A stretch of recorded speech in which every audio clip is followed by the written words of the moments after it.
जी नमस्कार। मैं लाल केशवर मणि त्रिपाठी आपसे क्षमा चाहता हूँ। मैं जुड़ने की कोशिश कर रहा था एकदम 4 बजे से ही, परंतु जुड़ ना सका। इंटरनेट में दिक्कत आ गई। प्रौद्योगिकी की तो यही दिक्कत है, तकनीकी की यही दिक्कत है, कब आपके साथ धोखा कर जाए कुछ पता नहीं। तो मेरे साथ भी यही हुआ,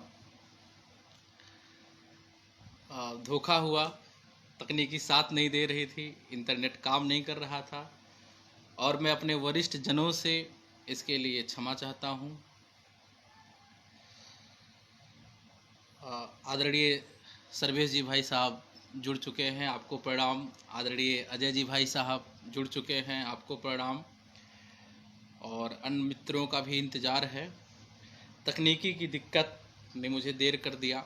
मैं एकदम से बैठा था कि 4 बजे लाइव रहूँगा।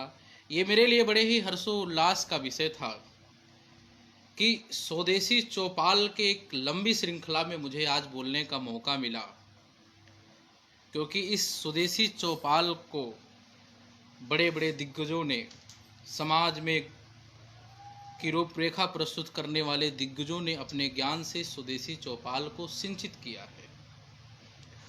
और इस स्वदेशी चौपाल में आज मुझे बोलने का मौका मिला है, इसलिए मैं अपने वरिष्ठ जनों का हार्दिक अभिनंदन करता हूं, उनका हार्दिक धन्यवाद ज्ञापित करता हूं। और आज मैं आपको बता देना चाहता हूं कि चौपाल का आज 26वां दिन है। पिछले 25 तारीख को स्वदेशी जागरण मंच ने स्वदेशी संकल्प दिवस के रूप में मनाया था।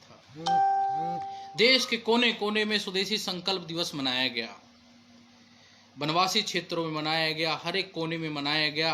और बड़े ही हर्ष के साथ मैं ये बताना चाहता हूँ कि उस दिन 25 अप्रैल को ट्विटर पर स्वदेशी संकल्प दिवस दूसरे स्थान पर ट्रेंड कर रहा था। ये स्वदेशी कार्यकर्ताओं के लिए बड़े ही हर्ष का विषय था। उसके बाद पूर्वी उत्तर प्रदेश ने स्वदेशी चौपाल का कार्यक्रम प्रारंभ किया।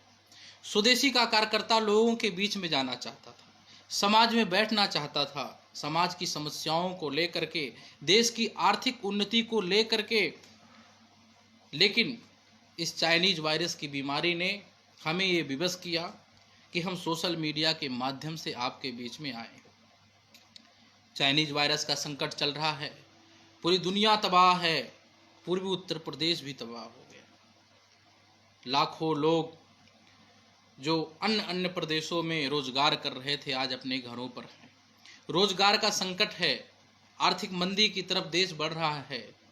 और इसलिए पूर्वी उत्तर प्रदेश ने सोचा, पूर्वी उत्तर प्रदेश के वरिष्ठ पदाधिकारियों ने सोचा कि ऐसा नहीं है, हम ऐसा नहीं होने देंगे, हम इस संकट को कुछ हद तक दूर करेंगे। इसलिए उन्होंने संकट के दौर में तकनीकी का लाभ उठाते हुए स्वदेशी चौपाल को प्रारंभ किया। और आज इस कड़ी में जब हम स्वदेशी चौपाल की बात कर रहे हैं तो आज 26वां दिन है। पिछले 25 दिनों में स्वदेशी चौपाल में देश के जाने माने दिग्गजों ने, आदि शंकराचार्य ने, नवनीत श्रीमान नवनीत सहगल जी ने पूरे देश का मुद्दा उठाया था। लेकिन अब पूर्वी उत्तर प्रदेश ने कहा है, सोचा है कि हम पूर्वी उत्तर प्रदेश के जितने भी जनपद हैं उसमें विकास की संभावना की पड़ताल करेंगे, एक एक जिला। और आज बड़े सौभाग्य का दिवस है, आज बड़े सौभाग्य की बात है कि आज वो जिला चुना गया सिद्धार्थनगर। मेरे विभागीय क्षेत्र का जिला है, मेरा पैतृक जिला है, मैं यहाँ पर पैदा हुआ हूँ। और आज उस कड़ी में मुझे बोलने का मौका मिला, इसलिए भी मेरे लिए हर्ष का विषय है। तो आदरणीय काश्मीरी लाल जी सुन रहे हैं, आपको प्रणाम। हाँ, मेरे बड़े सौभाग्य की बात है कि स्वदेशी चौपाल में मैं हूँ और आज आप मुझे सुन रहे हैं, ये मेरे लिए बहुत ही हर्ष का विषय है। आदरणीय डॉक्टर ज्ञान प्रकाश मिश्रा जी भी देख रहे हैं, आपको भी प्रणाम। शिव सागर जी भी देख रहे हैं, आपको भी प्रणाम। विजय सिंह जी भी देख रहे हैं, आपको भी प्रणाम। तो आदरणीय काश्मीरी लाल जी हैं आज पूर्वी उत्तर प्रदेश के पेज पर। ये सभी पूर्वी उत्तर प्रदेश के कार्यकर्ताओं के लिए बहुत ही हर्ष का विषय है और मेरे लिए तो बहुत ही हर्ष का विषय है। भाई साहब, आज हम लोग आदरणीय अजय जी के नेतृत्व में, आदरणीय सर्वेश जी के नेतृत्व में आज हम लोग आज से विषय बदलते हुए हम लोग पूर्वी उत्तर प्रदेश के हर एक जिले में विकास की संभावनाओं की पड़ताल करेंगे। और आज अजय जी ने चुना है सिद्धार्थनगर को, यह मेरे विभागीय क्षेत्र में है। और भी मेरे मित्र आ जाएं भाई साहब, तो सिद्धार्थनगर की बात शुरू करें। लेकिन उसके पहले मैं चर्चा कर दूं स्वदेशी जागरण मंच की। पूर्वी उत्तर प्रदेश ने एक नंबर निकाला मिस्ड कॉल के जरिए कि आप हमसे जुड़े। चूँकि कोरोना का संकट चल रहा है, चाइनीज वायरस का संकट चल रहा है, हम लोगों के बीच में जा नहीं सकते, इसलिए पूर्वी उत्तर प्रदेश के संगठन ने एक तकनीकी चुना और एक नंबर दिया अपने कार्यकर्ताओं को कि इस नंबर से हम नए कार्यकर्ताओं को जोड़ें। वो नंबर है 89292080। और बड़े हर्षोल्लास के साथ मैं आदरणीय राष्ट्रीय संगठन मंत्री जी को बताना चाहता हूं कि अब तक 40,000 नए कार्यकर्ता पूर्वी उत्तर प्रदेश से जुड़े हैं। ये बहुत ही हर्ष का विषय है। और जब ये चाइनीज वायरस का संकट खत्म होगा तो ये सारे कार्यकर्ता समाज में जाएंगे, लोगों के बीच में जाएंगे और देश की आर्थिक उन्नति के लिए काम करेंगे, लोगों को रोजगार की संभावनाएं बताएंगे। और ये जो संकट का दौर चल रहा है, ये जो मंदी का दौर चल रहा है, इससे देश को उबारने में, पूर्वी उत्तर प्रदेश को उबारने में ये 40,000 नए कार्यकर्ता भी अपना सहयोग करेंगे। तो आज जो ये कड़ी चल रहा है, सबसे पहले मैं जय स्वदेशी का नारा देते हुए मैं अब सिद्धार्थनगर की बात करूंगा। आदरणीय शिवसागर जी भी हैं। भाई साहब, सिद्धार्थनगर जो नाम है वो गौतम बुद्ध के बुद्धत्व काल के पहले के नाम पर रखा गया है। सिद्धार्थनगर 1988 में ये जिला बना। इसके पहले बस्ती में ये सम्मिलित था और उसके पहले ये गोरखपुर और बस्ती सारे एक जिले थे। उस जिलों में मिला करके सिद्धार्थनगर, संत कबीर नगर और अपना ये बलरामपुर का कुछ क्षेत्र, महाराजगंज का कुछ क्षेत्र, ये सारे जिलों को मिला करके एक जिला हुआ करता था गोरखपुर। बाद में फिर अंग्रेजों ने बांटा, बस्ती जिले को अलग किया और सिद्धार्थनगर बस्ती जिले में गया। 1988 में जब मुलायम सिंह मुख्यमंत्री थे, उन्होंने एक नए जिले के रूप में सिद्धार्थनगर को बनाया। और सिद्धार्थनगर चूँकि गौतम बुद्ध का ये क्रीड़ा स्थली है, गौतम बुद्ध के पिता राजा शुद्धोधन का राजधानी क्षेत्र है सिद्धार्थनगर, इसलिए पर्यटन की दृष्टि से सरकार ने, पर्यटन को ध्यान में रखते हुए सरकार ने इस जिले का नाम सिद्धार्थनगर रखा। भाई साहब, आदरणीय अजय जी हैं। भाई साहब, ये बहुत ही आज का नहीं, हजारों साल पुराना तमाम ऋषि मुनियों की तपोस्थली रही है, लेकिन अंग्रेजों की भी कुछ उदासीनता रही है और वर्तमान में जो लोकतांत्रिक सरकार आज 70 सालों से चल रही है उसकी भी कुछ उदासीनता रही है कि सिद्धार्थनगर अपने पुराने वैभव को भूल चुका है। यहाँ के लोग अपने वैभव को भूल चुके हैं। बड़ा वैभवशाली सिद्धार्थनगर रहा है, नेपाल से सटा हुआ जिला है, एकदम से बॉर्डर का क्षेत्र है। मैं जहाँ बैठा हूँ मुश्किल से 3 किलोमीटर पर नेपाल है और आज नेपाल की जो माओवादी सरकार है, कम्युनिस्ट सरकार है, वो एकदम से आंख उठा कर के देख रही है। हमें कभी पता नहीं चला कि हम नेपाल में हैं कि भारत में हैं, इतना मित्रवत है दोनों देशों में। तो जब हम सिद्धार्थनगर की बात करेंगे, जब यहाँ के विकास की संभावनाओं की पड़ताल करेंगे, तो सबसे पहले हम कृषि की बात करेंगे। अब कृषि तो हर जिले में होता है, ऐसी क्या बात रहे हो है सिद्धार्थनगर में? तो ऐसी बहुत सारी बातें हैं सिद्धार्थनगर में जो कृषि के क्षेत्र में पूरे देश में सिद्धार्थनगर को अग्रणी कर सकती हैं, आगे कर सकती हैं। काला नमक चावल आदरणीय अजय जी को मैंने दिया भी था 2 किलो ले जा करके, 2-4 किलो था लगभग काशी कार्यालय पर। आदरणीय काश्मीरी लाल जी हो सकता हो कि इस चावल के बारे में ना जानते हो। मैं बता देना चाहता हूं कि इस चावल को पवित्र चावल कहा जाता है, इसे बुद्ध का प्रसाद भी कहा जाता है। ये लगभग 3000 साल पुराना चावल है, लेकिन आज विलुप्त होने की कगार पे है। तो अगर इस चावल की बात करें, अगर इस चावल की बात करें, इसकी खेती की बात करें, तो मुझे लगता है कि हजारों लोगों को रोजगार तो वैसे ही मिल जाएगा। आज काला नमक चावल बुद्ध के तमाम देशों में, जैसे Sri Lanka, Myanmar, Thailand, Sri Lanka, Burma आदि देश, थाईलैंड आदि देशों में बहुत ही डिमांड है इस चावल की। इसको पवित्र चावल के रूप में बौद्ध धर्मी इसकी पूजा करते हैं, इसको खीर के रूप में बना करके खाते हैं। लेकिन अब मुझे लगता है कि अगर सरकार का ध्यान या किसानों का ध्यान इसके तरफ नहीं गया तो लगभग 15 से 20 सालों में ही ये चावल अपनी मान्यता खो देगा या विलुप्त ही हो जाएगा। पिछली बार जब 2017 में भाजपा की सरकार बनी उत्तर प्रदेश में, तो मैंने एक कार्यक्रम करवाया था। आज ये आदरणीय अजय जी मुख्य वक्ता थे, यहाँ के सांसद श्रीमान जगदम्बिका पाल जी भी थे, जो वर्तमान शिक्षा मंत्री हैं उत्तर प्रदेश के श्री सतीश चंद्र द्विवेदी, वो भी थे उस कार्यक्रम में। विधायक श्यामधनी राही जी भी थे, विधायक उपस्थित थे। भाजपा के जिला अध्यक्ष श्री राम कुमार कुंवर जी भी थे। और उसी समय संगठन ने उनसे संकल्प लिया था कि आप विधानसभा में जा रहे हैं, भारतीय जनता पार्टी की सरकार है, तो जो जिले सिद्धार्थनगर का, पूर्वांचल का जो गौरव है काला नमक, आप उसकी बात करेंगे। सतीश जी ने कहा था, राही जी ने कहा था, सांसद जी ने कहा था कि हम जरूर काला नमक चावल की बात करेंगे और सांसद में, विधानसभा में हम इसकी आवाज़ उठाएंगे। और बड़े हर्ष का विषय है, आदरणीय अजय जी को जानकारी भी है कि उसके बाद जब उत्तर प्रदेश की सरकार ने एक जिला एक प्रोडक्ट, एक जिला एक उत्पाद का कार्यक्रम चलाया, तो सिद्धार्थनगर से काला नमक धान को चुना गया। ये स्वदेशी कार्यकर्ताओं के लिए भी हर्ष का विषय है कि ये जो मुद्दा था, ये जो विषय था, वो स्वदेशी जागरण मंच जिला सिद्धार्थनगर की इकाई ने उठाया था और वो सफल हुआ। अब एक जिला एक उत्पाद के रूप में तो चुन लिया गया, लेकिन उसके बाद हुआ क्या? कुछ नहीं, वैसे ही मामला पड़ा हुआ है। सरकार ने कहा कि हम शोधित बीज देंगे जिससे इसकी खेती हो सके, हम पानी की उपलब्धता प्रचुर मात्रा में किसानों को उपलब्ध कराएंगे, वो भी वहीं का वहीं रह गया।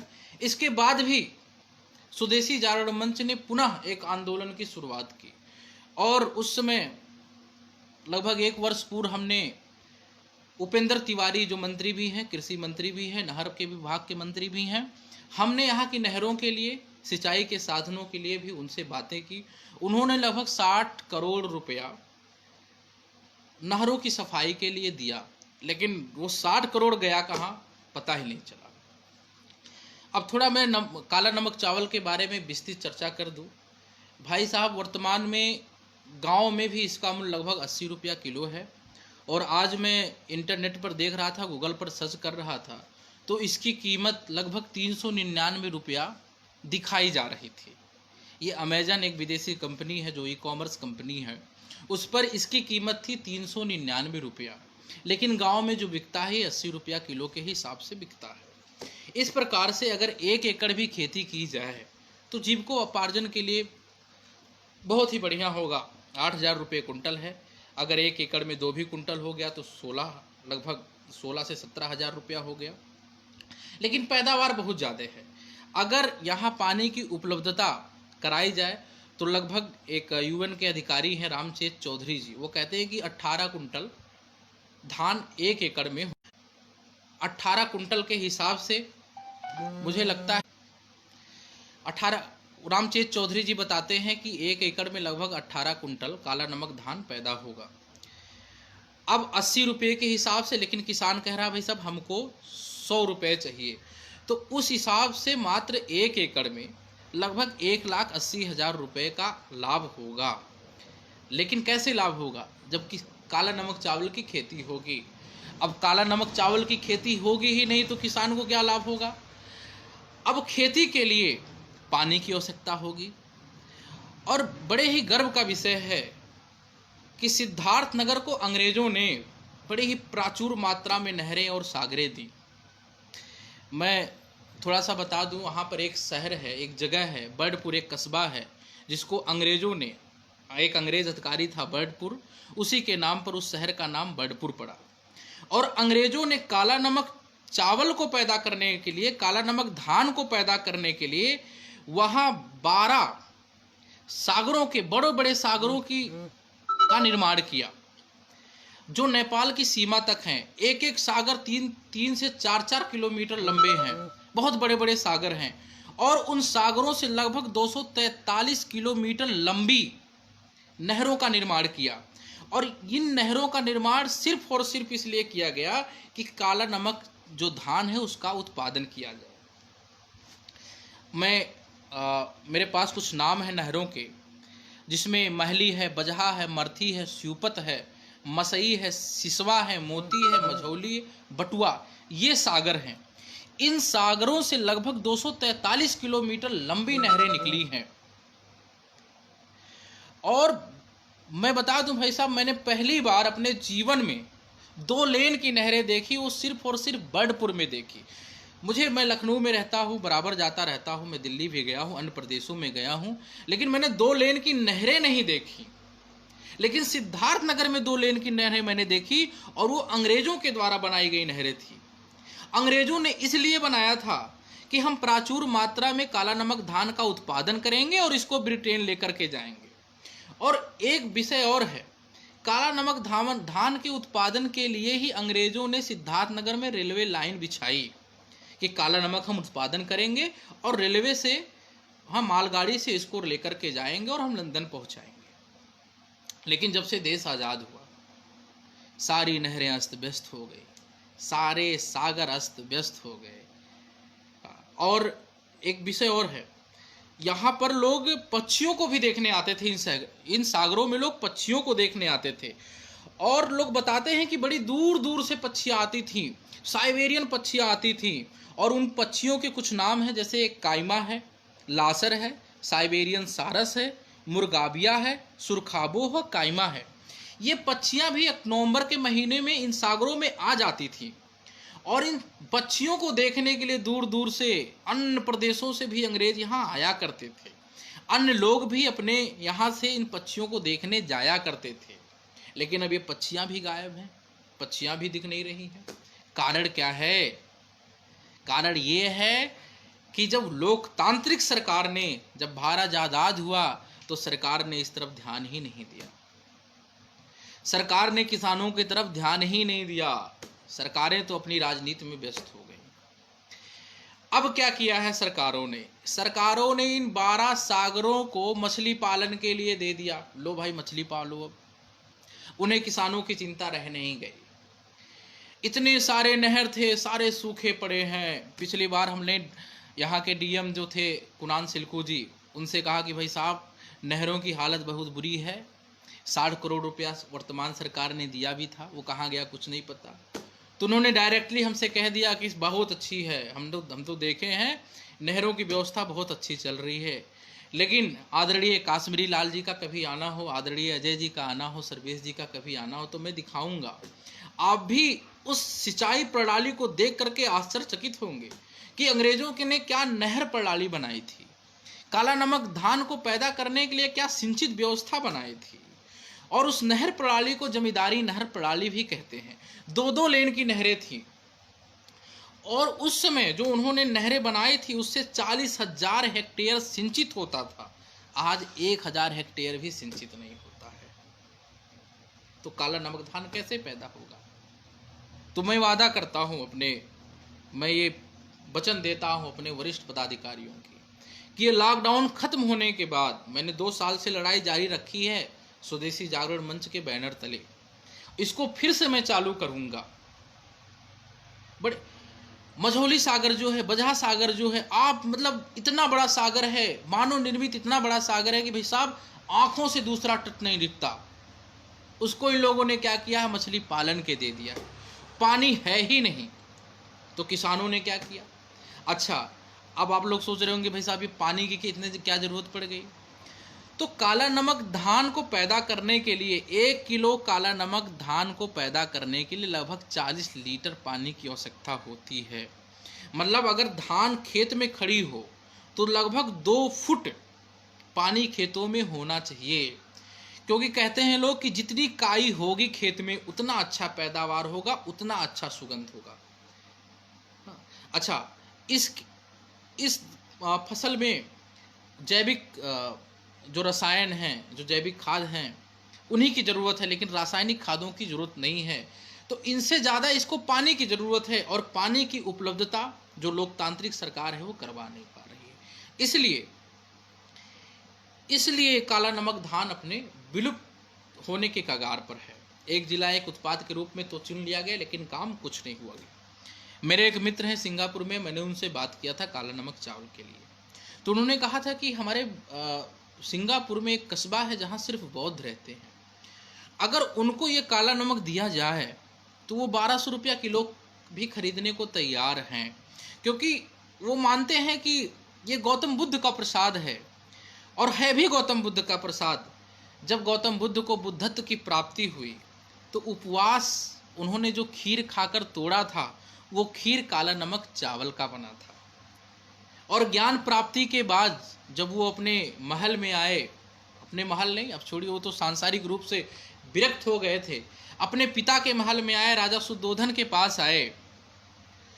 इसके बाद जब वो महल से बाहर निकले तो कुछ लोगों ने कहा कि आप हमें भी ज्ञान दीजिए, आप हमें भी प्रसाद दीजिए।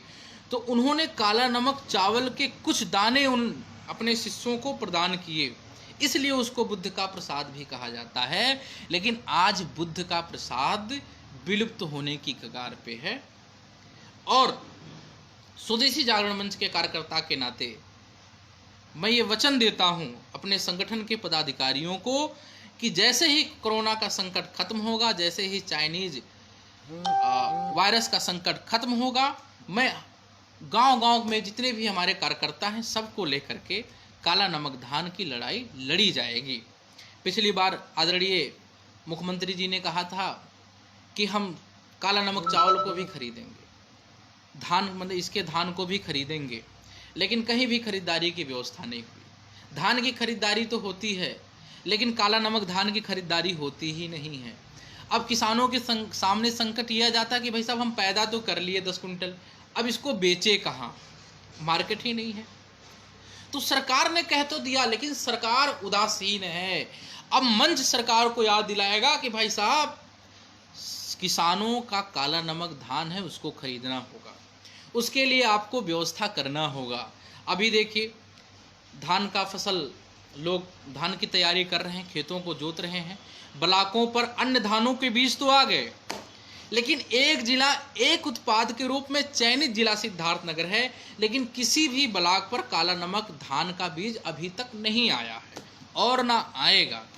तो यही उस लोकतांत्रिक सरकार की जो उदासीनता है, यही कारण है कि किसान काला नमक धान को बोने से भाग रहा है, और जिसमें असीम रोजगार की संभावना है उससे दूर भाग रहा है। लेकिन स्वदेशी जागरण मंच इसकी लड़ाई लड़ेगा। अब हम विकास के दूसरे आयाम की बात करें तो है वो पर्यटन। अब पर्यटन आप आएंगे हमारे यहाँ, भाई साहब लोग कहते हैं कि सिद्धार्थनगर बहुत पिछड़ा जिला है, और है भी पिछड़ा जिला। मैं सुनता रहता हूँ, आप कहीं भी जाइए कहेंगे अरे आप सिद्धार्थनगर के हैं, बहुत पिछड़ा जिला है।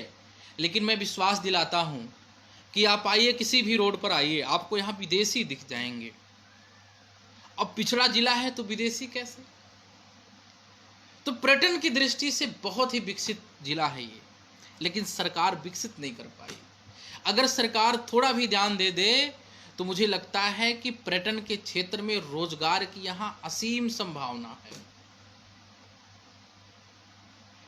अब बाहर के लोग, जैसे मैंने बताया कि गौतम बुद्ध के नाम पर इस जिले का नाम सिद्धार्थनगर है। गौतम बुद्ध के पिता की राजधानी भी यहीं थी, सिद्धार्थनगर में। शाक गणराज्य के राजा थे, शाकगढ़ राज्य के राजा थे राजा शुद्धोधन, उनके पुत्र थे गौतम बुद्ध। तो अब गौतम बुद्ध का दर्शन स्थली तो है, ये पूरा भारत जानता है, विदेश थाईलैंड के लोग भी जानते हैं, बर्मा के लोग भी जानते हैं, श्रीलंका के लोग भी जानते हैं, तमाम देशों के लोग जानते हैं, चीन के लोग भी जानते हैं। लेकिन उससे भी पुरानी चीज़ें यहाँ पर हैं, उससे भी पुराने स्थल यहाँ पर हैं, और कई हजार साल पुराने स्थल हैं जिनको अगर पर्यटन के रूप में विकसित किया जाए तो सिद्धार्थनगर में रोजगार की असीम संभावना है। मैं कपिलवस्तु की चर्चा से पहले उससे पुराने स्थल की चर्चा करना चाहता हूँ। भाई साहब, यहाँ आप आएंगे तो एक पलटा देवी मंदिर है, दुर्गा जी का मंदिर है। इसका नाम पलटा देवी है। कहा जाता है कि अज्ञातवास के समय जब पांडवों को अज्ञातवास का वनवास हुआ था तो इसी रास्ते से वो नेपाल जाते थे और यहाँ बहुत घने घने जंगल थे, बहुत बड़े बड़े जंगल थे। इन्हीं जंगलों में पांडव रहा करते थे।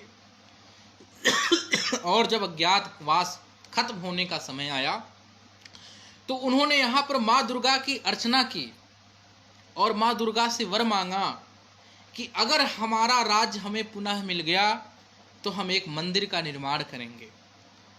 और माँ दुर्गा की कृपा हुई, उनका राज्य भी मिल गया, राजपाट भी मिल गया। इंद्रप्रस्थ को उन्होंने राजधानी बनाई। इसके बाद यहाँ पर एक मंदिर की स्थापना की और चूंकि उनको राजपाट मिल गया, उनका भाग्य उदय हो गया, इसलिए इस मंदिर का नाम भी पलटा देवी मंदिर है। ये महाभारत कालीन मंदिर है। उससे भी पुरातन संस्कृति में आप आ जाइए। हमारे यहाँ भाई साहब एक भारत भारी मंदिर है। एक अंग्रेजों के द्वारा बनाई गई एक पुस्तक है, मैं उसका नाम देख रहा हूँ।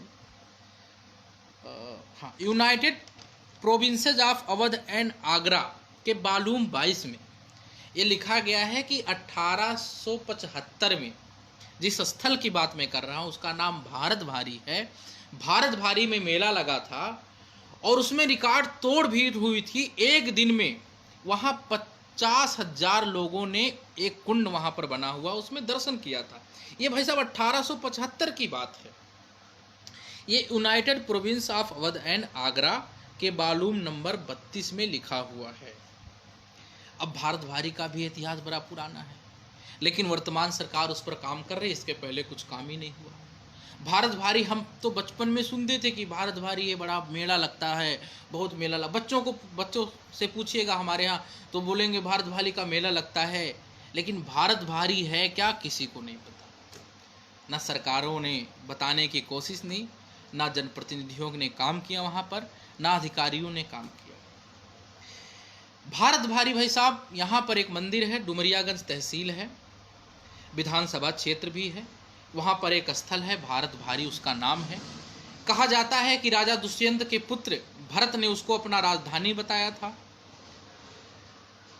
और ये भी कहा जाता है कि जब संकट मोचन हनुमान नेपाल की तरफ, हिमालय की तरफ सजीवन बूटी लेने के लिए गए थे, जब वहाँ से वो लौट रहे थे तो इसी स्थल से लौट रहे थे।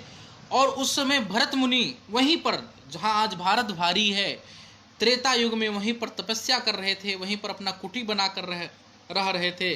जब उन्होंने हनुमान जी को देखा तो उन्हें लगा कि कोई राक्षस है। उन्होंने अपने बाण से हनुमान जी को गिरा दिया और जिस स्थल पर हनुमान जी गिरे वही भारत भारी है। वहीं पर एक कुंड का निर्माण हुआ है। लोग कहते हैं कि जो पहाड़ था, पहाड़ के वजन से वहां पर एक कुंड का निर्माण हुआ जो आज भी विद्यमान है। और काशी हिंदू विश्वविद्यालय के प्रोफेसर डॉक्टर सतीश चंद्र और यशवंत सिंह जो प्राचीन इतिहास विभाग के प्रोफेसर हैं, और गोरखपुर विश्वविद्यालय के प्रोफेसर डॉक्टर कृष्णनंद त्रिपाठी जी ने, वो भी प्राचीन विभाग इतिहास के प्रोफेसर हैं। इन लोगों ने भारत भारी का सर्वेक्षण किया तो इनको जब इन्होंने आर्कियोलॉजी डिपार्टमेंट से इसका सर्वेक्षण कराया तो पता चला कि ये जो स्थल है ये पूरा पाषाण काल का स्थल है। मतलब लाखों वर्ष पुराना स्थल है ये। इनको वहाँ पर आदमकद हड्डियाँ भी मिली, लगभग 9-9 फुट लंबे कंकाल भी मिले। और भारत भारी में आप जाइए तो लोग कहते हैं कि यहाँ सोना चांदी आज भी मिलता है, आज भी मिलता है। अब इतना वर्ष पुराना मंदिर, इतना वैभवशाली मंदिर, लेकिन चूँकि लोगों का ध्यान नहीं रहा, जनप्रतिनिधियों ने ध्यान नहीं दिया, सरकारें अपना आँख मूंदे रहीं, इसलिए वो भी विलुप्त प्राय पड़ा था। लेकिन वर्तमान सरकार उस पर काम कर रही है। भारत भारी के साथ साथ आप आ जाइए, मैं एक शहर की भाई साहब चर्चा करूंगा और उसकी मैं विस्तृत चर्चा करूंगा। बिस्कोहर एक कस्बा हमारे जिला सिद्धार्थनगर में है, वो है बिस्कोहर। लगभग 2000 साल पुराना बिस्कोहर, 2000 साल पुराना शहर है, ये कस्बा है। लेकिन अभी बात करें तो सिद्धार्थनगर का सबसे अविकसित कस्बा है। हम लोग छोटे छोटे थे तो बिस्कोहर का नाम सुनते थे, बिस्कोहर बिस्कोहर बिस्कोहर, लेकिन किसी को ये नहीं पता था कि इतना वैभवशाली इतिहास है बिस्कोहर का। और इस वैभवशाली इतिहास को खोजने में मैं हर्ष के साथ ये बताना चाहूँगा आप लोगों को, आदरणीय काश्मीरी लाल जी भी हैं, आदरणीय अजय जी भी हैं, मुकेश कैप्टन जी भी देख रहे हैं, राज भी देख रहे हैं। इस गौरवशाली इतिहास को खोजने के लिए हमारे कार्यकर्ता वहाँ बहुत मेहनत कर रहे हैं। मैं उन कार्यकर्ताओं का नाम भी बताना चाहूँगा। अब चूँकि मैं ग्रुप में हूँ, वो ग्रुप में मुझे देख नहीं पा रहे होंगे। उन्होंने कहा था भैया हमारा नाम जरूर लीजिएगा जब आप बिस्कोहर की चर्चा कीजिएगा। अभी युवा हैं, लगभग 20, 22, 23, 24, 25 का यही उम्र है। सबसे बड़े कार्यकर्ता की उम्र 28 साल है। तो बिस्कोहर के इतिहास को पुनः खंगाल रहे हैं।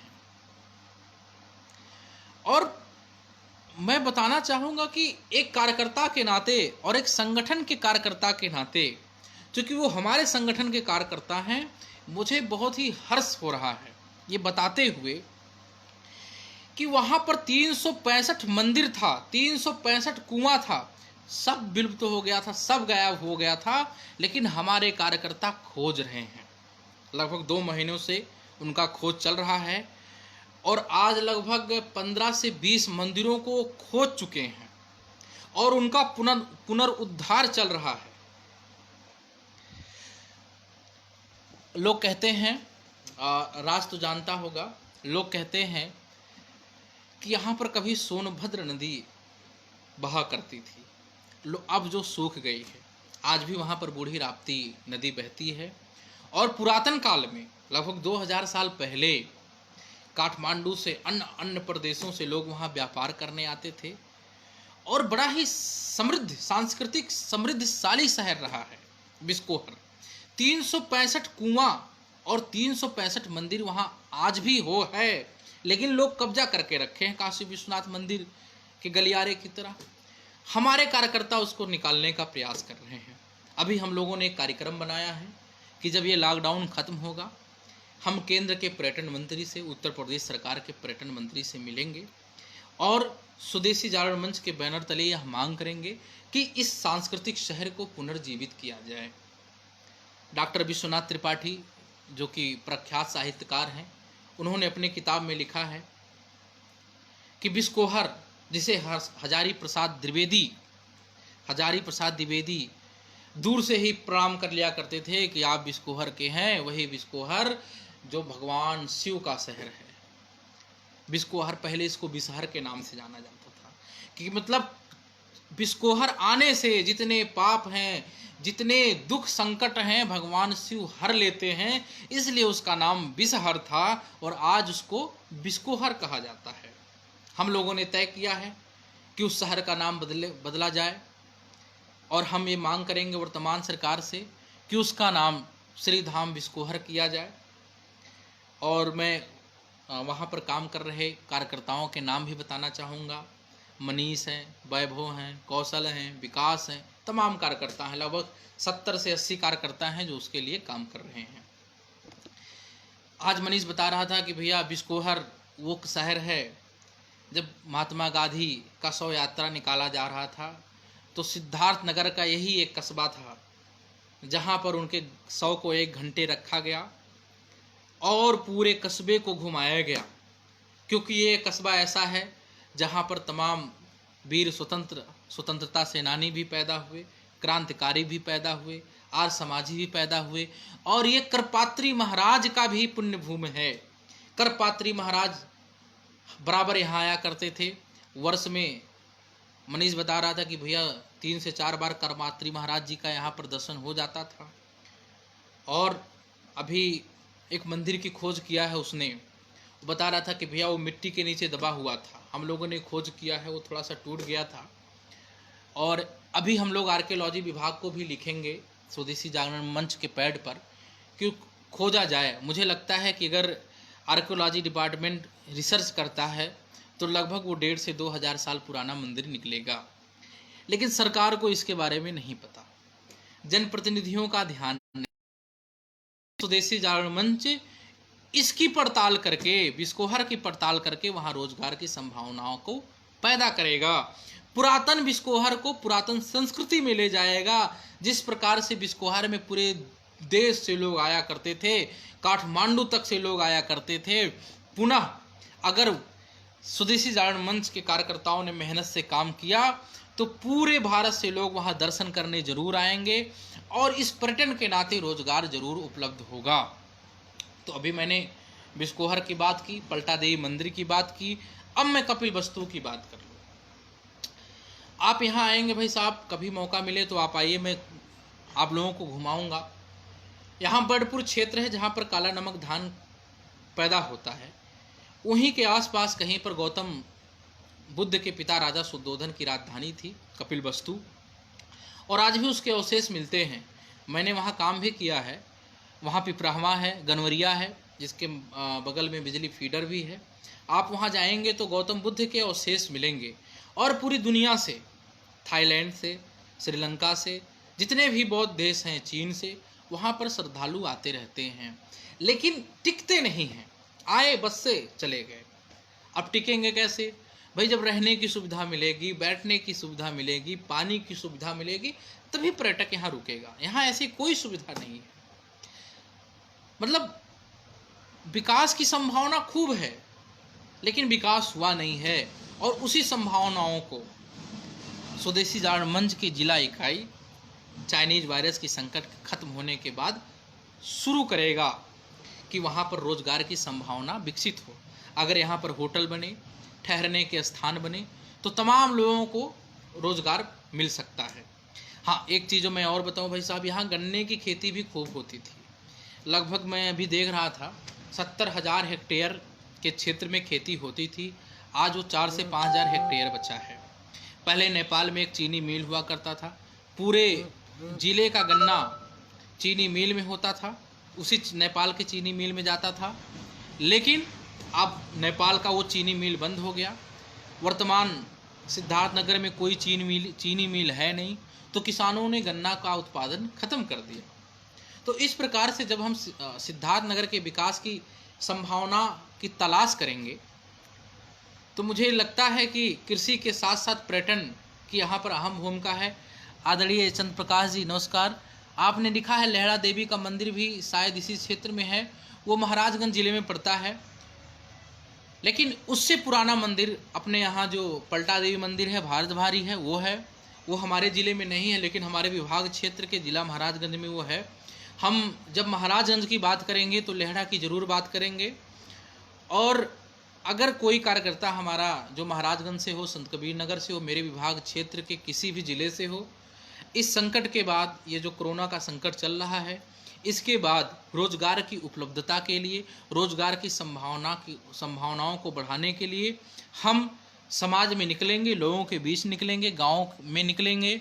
और आदरणीय काश्मीरी लाल जी हैं, आदरणीय सर्वेश जी हैं, आदरणीय अजय जी हैं, मैं आपको ये वचन देता हूँ कि जिस तरीके से हम लोग 2 साल से काला नमक धान के लिए लड़ाई लड़ रहे हैं, फिर से हम लड़ाई शुरू करेंगे।